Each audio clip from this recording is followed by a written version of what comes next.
Again, there is a lot of content on this slide, so I'm not going to talk. I'm going to go through whiteboard kind of an approach. We'll talk about options here. When I say options, currency options. Now, before I get into an option, right, let's talk about a forward, because we need to contrast the forward, right? So what is a forward, right? Let's say forward buy USD 1 million, let's say at the end of 6 months at, let's say 87, something like that. Let's say it's a forward contract, right? I'm sure you all know the forward contract. Now, in a forward contract, what is going to happen is, if at the maturity, at the expiry time or the delivery date on the date, let's example, whatever in July, right? Let's say you want to, July means, let's say January of 2026, basically, let's say 24 January 26, right? This is your delivery date. On that day, if spot is above 87, right?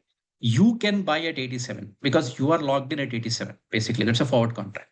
So you are basically, for every 1 rupee above 87, you're going to gain 1 rupee because you are logged. For example, rupees at 88, you're going to gain 87, right? You're buying at 87. So your gain is 1 rupee.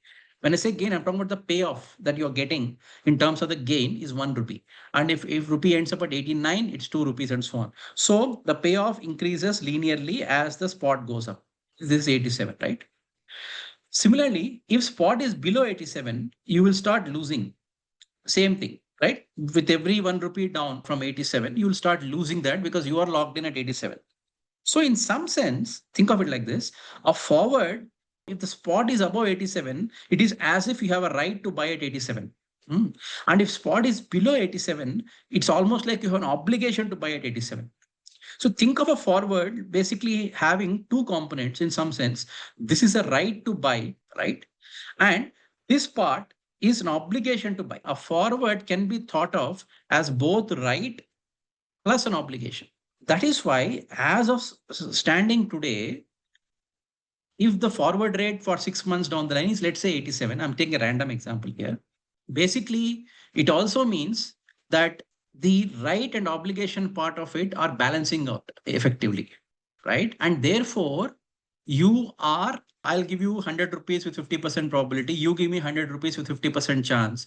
What is the value of the contract today? You'll say 50% times 100 plus 50% times minus 100. So effectively zero, right? So that's why a forward contract trades at zero price today, because at that particular rate, in this example 87, your right and obligation are balanced out exactly, right?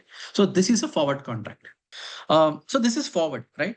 Now let us look at only this part. Say right to buy, right? This right to buy without the obligation means what? Which means potentially if rupee ends up above 87, you can gain a lot, right? Depending on where rupee ends, dollar rupee ends. But if rupee ends below 87, nothing, there's no obligation to you, correct?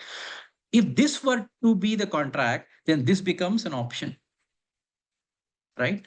So here it is an option to buy. Buy what? Dollars against rupees. So this option is called a call option.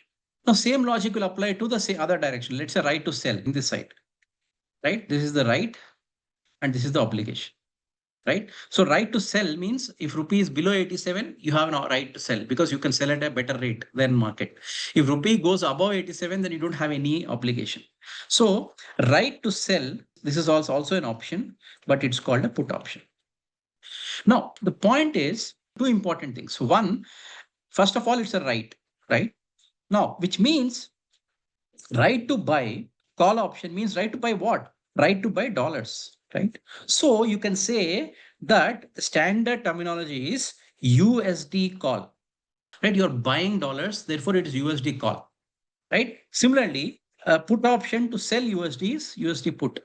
Now, which also means to say that if you're buying dollars, right, you have a right to buy dollars, which means you have a right to sell rupee automatically, right? Because you're buying dollars against rupees. So USD call is also same as INR put, and USD put is also same as INR call. So the standard convention is in the FX market, the option is defined as USD call, INR put. Similarly, Euro call, dollar put, right? Euro USD pair and so on. Similarly, put option is defined as USD put, INR call. So you have to be clear on this. This is the call currency. This is the put currency.